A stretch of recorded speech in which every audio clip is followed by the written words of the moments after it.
Welcome to Untapped Potential, Dr. Jamella Fabian. How are you? I'm good, thanks. Good, good, good. Thank you for being with us today. Thanks for having me. Good. And of course, we want to remember to say a very special thank you for Irma Marie out there in England who recommended you, because if I remember correctly, were you a student of her sister? Her sister, yes, I was her student in high school. Yeah, so that She would be taught me, Mrs. right? Laura. Cara Laura. Yes, yes, Yes, so you're joining us from Antigua. yes. Antigua, Yes. Paradise Island, they say. Mhm, mhm. So by way of introduction, tell us who you are and what you do. Okay, so I am an optometrist.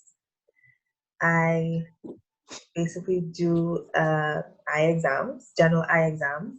So I'll do the refraction, which is checking to see what prescription you might need. I'll do a glaucoma screening, which is checking your eye pressures, checking the fundus at the back of the eye. I will do a slit lamp examination, that's checking the front of the eye, checking for any eye diseases or eye irregularities. So basically, it's covering everything. Normally, once I see something suspicious or I pick up on a disease, then I would refer to an ophthalmologist if necessary. What I can manage, I would do in office, and everything else I'll send to the ophthalmologist. So, like surgeries, I'll send to the ophthalmologist, or um, eye diseases such as diabetes, diabetic retinopathy, cataract, hypertensive retinopathy. Those are the things that I may be able to pick up and refer to the ophthalmologist if necessary. Other than that, a normal eye exam, you probably may or may not need glasses, and I will dispense the glasses for you. Yeah, and I'm happy you mentioned ophthalmology, because I think a lot of us get confused between the two. So can you distinguish the two for us? Okay, so the ophthalmologists, they are normally medical doctors who specialize in ophthalmology, and they normally do cataract surgeries, glaucoma treatment and management, diabetic retinopathy treatment and management, um, basically all the I won't say medical stuff, but more Like the the surgery surgeries? and the medications part of the iPad. So I would Okay. do it's like I'm like a general doctor. So if you go to general doctor, you do general checkup. If your doctor sees something wrong with your kidneys, they'll send you to the urologist. Or if they see something wrong with um, you have uncontrolled diabetes, they'll send you to the internist, right? So Yeah, so that's very ophthalmologist. yeah, that's very helpful. So if we're experiencing eye problems, we would first come to you. Yes. Right. So I think that that's helpful. So we would first come to you and you would do the first diagnosis, the first analysis, and Right. then refer us if it's a more severe If it's problem to a necessary, right, specialist. right. Right, right, right. So that's helpful. That's helpful. So thank you for clarifying that for us. Now let's just talk about you in terms of, the challenges you may have faced growing up, becoming an optometrist. So are there any challenges you want to share that came along the way as you were getting ready to become an optometrist? Well, let's see. So I got to a point in my life. This was, after high school, where the next step is always, oh, you got to go to university. And um, originally, I wanted to be an optometrist. I did tell my optometrist at the time, because I used to go to optometrist almost every year because I wore glasses since I was in the third grade. So I used to wear glasses, and I had a good relationship with my optometrist. So I said to her one year, I want to be an optometrist. And I had already applied for a school to do, I don't even remember what it is now, like biomed or something. I don't remember.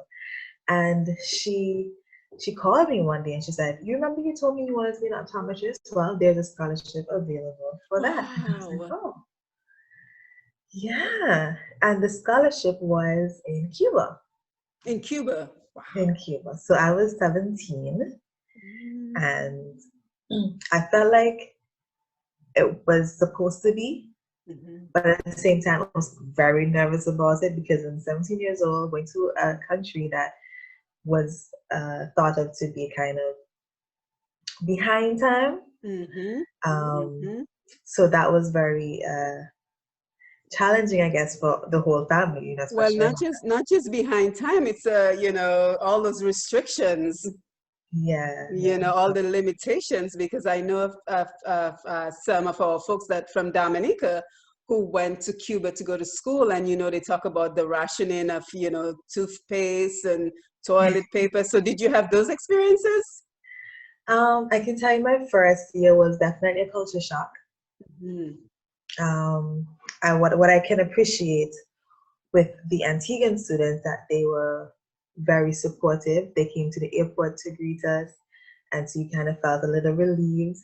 However, it was 10 of us that went up that time, and two of us got separated from them. So it was like, you know, there was like no communication. Like we didn't know where they went. We didn't know how to communicate to them. What? So it wasn't like one university. You guys went to like separate schools? Separate schools. Wow. So we stayed in Havana for a couple of weeks because we were waiting on other students to come from other countries, and then we all went down to our school. Mm. That was an experience, I'll tell you. Right. You said the rationing of food items. Yeah, So toiletries, food items. yeah, so they would get like monthly things, right? You get your soap, you get your rice, sugar. And you know what I loved about the Cubans? They were always very sharing. So once Right. we made a pact of friends with a Cuban family, they were always ready to share. So they That's always ready to help. nice. That's what I loved about the Cubans. Hmm. And they always made the best of their situation. Well, Hmm. try to make the best of their situation. Right. And as I said, I really liked how and even Caribbean people in general, we really came together to Hmm. help each other, support each other um, in any way we could, you know? Hmm. Hmm. Yeah, so So that must have been an interesting experience for you. I mean, what was the reaction of your parents and your family that at 17, I'm assuming you'd never left home before. I mean, 17 is young, because when I left at first I was a flight attendant in Antigua, and then I migrated to go to university, but I was 21. So what was your parents' reaction when at 17 you were leaving home? well, I think my mother took it the hardest because I am the first child, and the whole stigma with Cuba and not Yeah. knowing what to expect. Communication wasn't so hot either. So yeah, it was. I think it was roughest for her. Hmm. My father's very encouraging. He's like, just stick it out. You can do it. Hmm. So, I know, and and as I and said, we had support from each other. Like the other person that went with me, mhm. she's Antiguan as well, and we were like glued together. Now, had you known her before you guys left? Apparently, she did go to the state college with me, but we weren't really in the same department, and I didn't know, not Wow. really. Now, what year was this that you went to Cuba? 2003. 2003. So we didn't have like WhatsApp. So we didn't Oh have no, open, really great technology there for. was no, and there's no internet in Cuba like Oh that. my, So there's no internet in Cuba at the time, at that time. it was intranet, which is within the community, and Yes. then eventually we were able to send emails out. Hmm. We would get there's a phone that we'd have to schedule a call. So mom will say, "Okay, I'm going to call you at such and such a time." So you go to receive the call. Wow. It was basically one, and then we got a phone on our floor, but it was Mhm. one phone for the whole 20 something people. Oh my, one phone for 20 something people. And then eventually they were able, oh, I think Digicel was able to pick up over there. So I was able to get a cell phone. So they will top it up and call me. And I was later down towards the ending of the 6 years, Mhm. by the Oh, way. 6 years. I was about to ask you that. Now, I mean, what was the experience like? Because Cuba speaks Spanish. Oh, all So right. how did that work? How did that work in terms of you and all the other Antiguan students being English speakers? So we started, well, I didn't do Spanish before I went to Cuba. And when we all got together to that school, they taught us Spanish in Spanish. And so there were other countries there too. There was Haiti, so they speak French. So our common language would have been Spanish. Yes.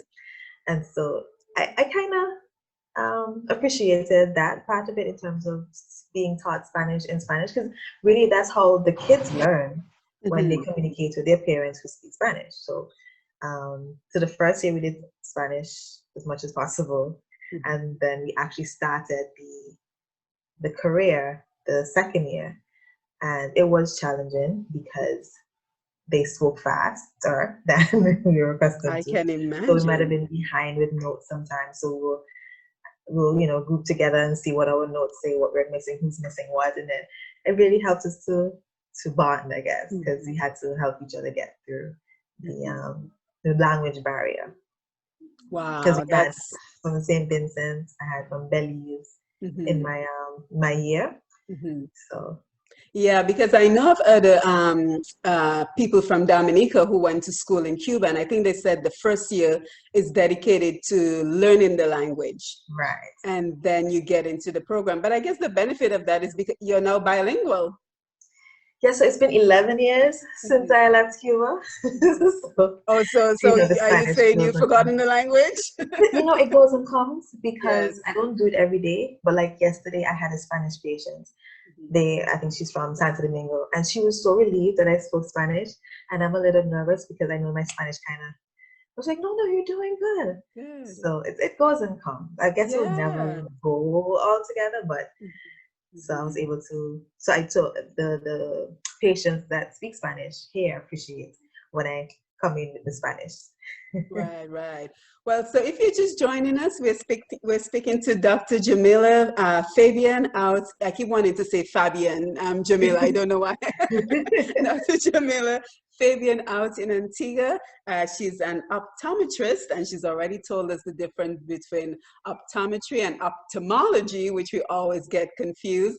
And she's just telling us about some of the challenges she's faced along the way and some of the successes. Now, would you say having that community of other Antiguans made it a lot more doable for you to be in Cuba? Definitely. Yes. My island is pretty small. I think it's smaller than Dominica, right? Yes, it is. And where we stayed, it was kind of like a small island setting because it was the smallest province. But what I appreciated was because we had Antiguans in different provinces, we would travel. So we'll go to Pinar, we'll go to Santiago for a weekend and, meet up with the Antiguans. And we also used to have our independence celebration. So we'll rent out a campismo, they call it, but it's like kind of like what do I call it? A mini camp or something.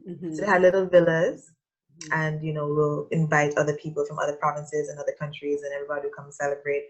We'll do like a cook up. We'll do a show, cultural show. And the parties. Those were nice. So it really, really helped. And then we would go to other people's independence programs. We went to Dominica, we went to Jamaica, we went to Bahamas. So I feel like the cultural part of it really helped us.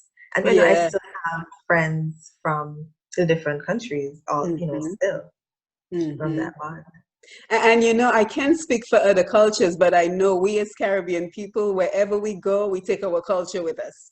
Because I went to school at Midwestern State University in Texas, and it was the same thing. We had a wonderful community. I got to meet people from Antigua and St. Vincent and Grenada and Montserrat and St. Kitts. So it was so nice to see, to have that experience of meeting other people from the other islands and kind of leaning on them. We did the same thing, celebrated everybody's independence, the parties, we can do it without our parties, we're island people. It was so nice because back then, if you went home to the Caribbean, someone would always bring up a CD of the latest music. So we looked forward to that back then. Square One and Crossfire were big Okay. deals. So it was so much fun. So I think it's so important that we have that community that we can rely on when we're outside of our island homes. Yeah. Yeah, so let's Really fast forward. Let's fast forward a little bit and talk about your experiences now. So, how long have you been an optometrist? Yeah, I get it confused.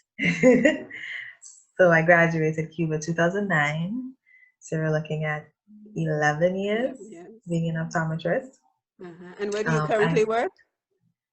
currently Paradise Vision Center. I was able to open my own practice in 2018. Congratulations. Thank you.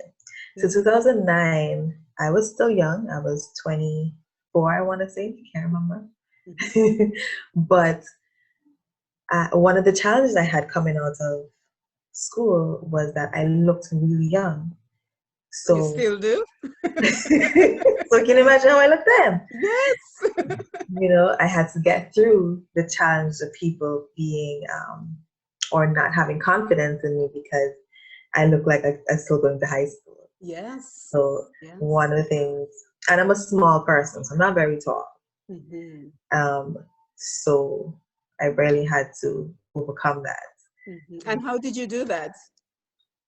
Well, I would try to assure the person that I know what I'm doing. You know, you can have a seat and I will go through the exam with you. I normally try to go through every step that I'm doing so that they understand what's happening next.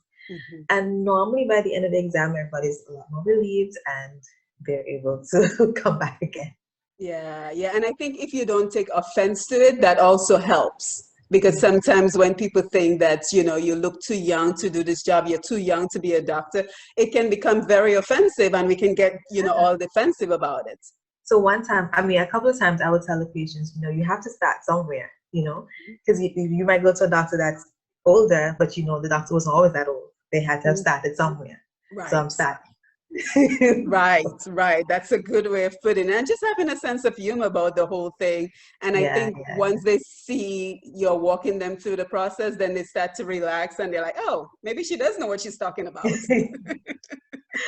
Yeah. Yeah. So how is the practice going? Are you the sole optometrist at the practice? Yes, I am. The optometrist. And how many patients do you currently have? I don't know. So it's a work. Well, you know, starting a new business, a work in progress.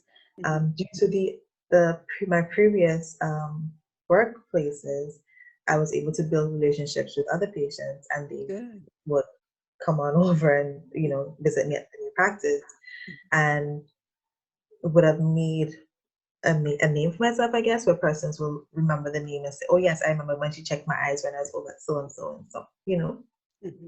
So that's helps. But so building the relationship with the patients. You asked me how many patients I have? Yeah, just a ballpark. You know, like how many? I've never counted because with the optometry, it's once a year normally, right? And so you'll at your first year, obviously everybody's going to be your first time, and then the second year you might still add new, and your previous patients will still come. So it's just a continuation. It's like it's continuous. So I don't know if I can say 500 or I can say 400. I don't want to give a figure because I really don't know, and I never really I never paid attention to that. I'm just grateful that, you know, people are coming. Right, that's what I was about to say. You're just grateful that you have a constant stream of patients coming in. Yes, and you know, some days are better than some, but I've learned to understand that that's all a part of the business. Now tell us, what has been the impact of COVID-19 on your business? Well, we had to do a lot of safe sanitary procedures, which would cost more than would have been budgeted for that year. We did close in the month of April, so that would have carried or affected sales for the month.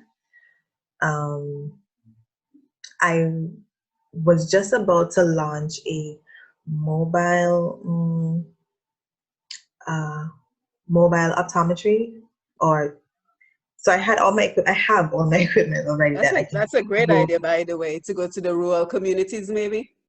Yeah, like I would be able. I would gonna. I would go to like nursing homes. Mm-hmm. I've been to a nursing home where I'll go and check them out, or somebody's home where the person is bedridden.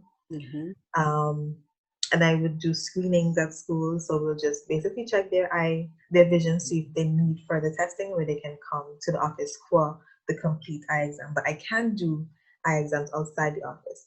But I really definitely put a stop to that right now, because um, it would be really too much movement to what Yeah. I'm doing right now. So But you're pretty much set up for once all of I, this is over to get going. That's a great idea. yeah, That's a great idea because, I'm just thinking optometry, you're like right in the person's face and the person is exactly. right in your face. I definitely had anxiety with that, Yeah. because I felt Yeah. like, I don't know, because the virus is so new, you really don't even know how it's spreading. Because if you Mm, say I wear my mask, right. but you just don't know if it's enough. You know, Right, right, you right. sanitize, you don't know if it's enough, because this Mhm. virus seems so powerful. Yeah. And what is it currently like in Antigua? Do you know how many like cases you guys have currently? So we have active 8 cases. 8. That's not bad. It's That's not bad. nice, Hmm. and that kind of puts me on edge as well, especially when you look at other countries. There are hundreds and thousands and Yeah. all of that. And like, okay, so what are we doing different? You know, Hmm. you Hmm. kind of edge like, okay, suppose one day you just end up like that, like, if it's not Yeah, because returning, if it's unfortunately the numbers in Dominica, St. Lucia, the other islands, it's rising yeah, right St. now. Lucia is scaring me. I'm like, Yes, it is. It what are is. you doing now that you weren't doing before, or what are we Mhm. doing that I don't know. Right. Well, that's good. I'm happy to hear that it's not as overwhelming as it's like in many of the other islands. So Mhm. you're able to, continue your practice. You weren't closed for an extended period of time. So that's good news. Yeah. Gotta Yeah, look at yeah. the positives. But Mm-hmm. Mm-hmm. So negatives, any other challenges you want to share with us? um, I just know, what is it? This is gonna be, well, the January 2nd will celebrate the 3-year anniversary. Mm-hmm. Starting a new business, people always say it's a challenge, and it's not easy. It really is. It's a It is. challenge. It It's is. really It not easy. is. It is. And I don't think it's supposed to be easy, but at the same time, like, you just don't know what to expect. And I think that was one of my biggest challenges, Mm-hmm. not being able to control certain things. I had to wait. For example, getting my equipment here in Antigua.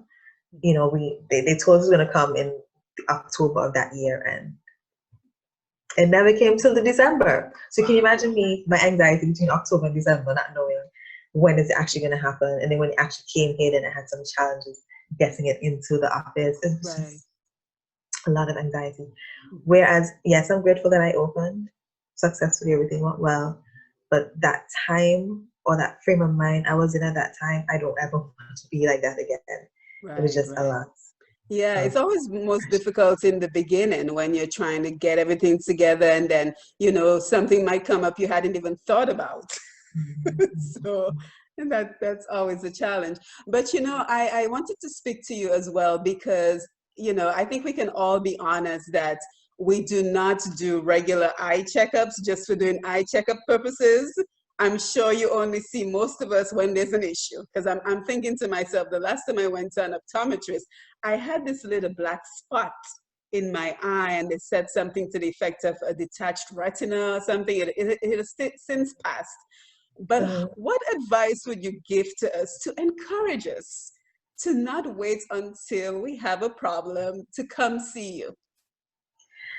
Well, I like that question, because one of my objectives or goals is to bring awareness to the community of the need to check your eyes. So I did produce some videos Mm, recently on five different videos on 5 reasons why you should get your eyes checked. So I really try to push the 5 reasons why you should get your eyes checked. And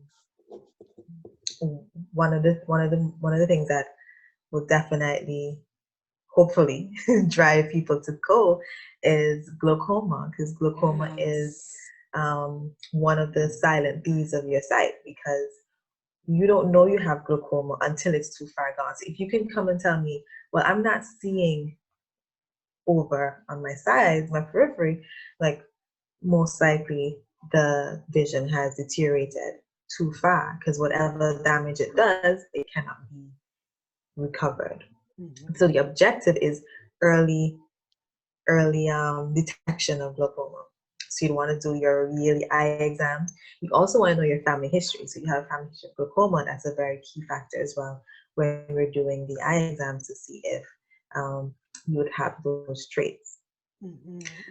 So there are other reasons too besides glaucoma, but glaucoma I'm really, really concerned about, because, as I said, you can never know until it's too late. So the Right. best thing, early detection. And Mhm. then some persons with diabetes, or persons who don't even know they have diabetes, can experience bleeding at the back of the eye. I did mention diabetic retinopathy earlier, and so that's basically one of the signs of uncontrolled diabetes. You have bleeding at the back of the eye, and in extreme cases, it can lead to blindness.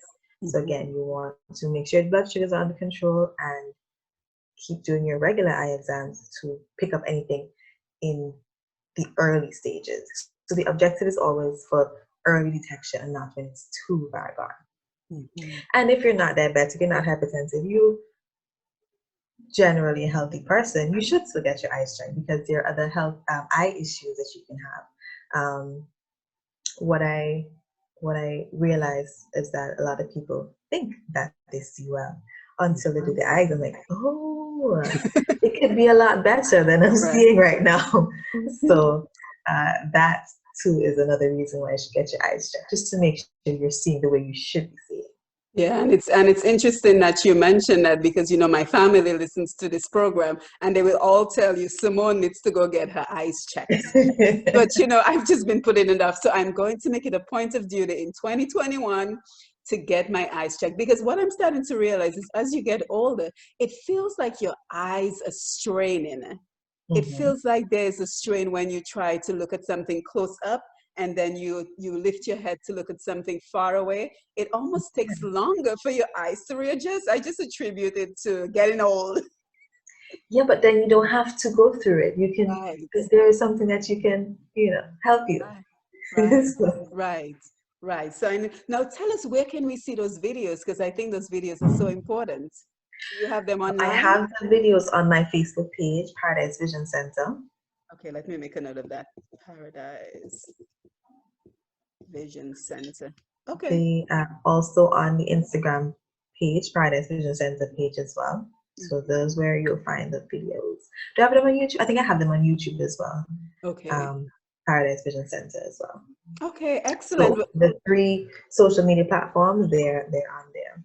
Yeah, well, thank you for telling us about that. So again, you're listening to Untapped Potential, and we're speaking to Dr. Jamella Fabian, an optometrist and the owner of Paradise Vision Center in Antigua. Now, Dr. Fabian, as we get ready to wrap up, do you have any final thoughts for us?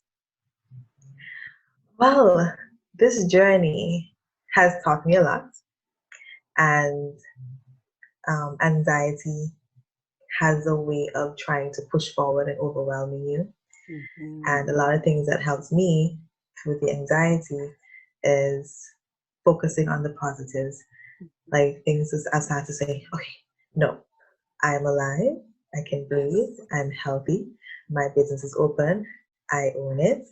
Um, and then you kind of just start to relax more, and you realize this too will pass. Yeah. Yes, it's challenging now, you'll get through it, and you'll realize, oh, okay, so that's done.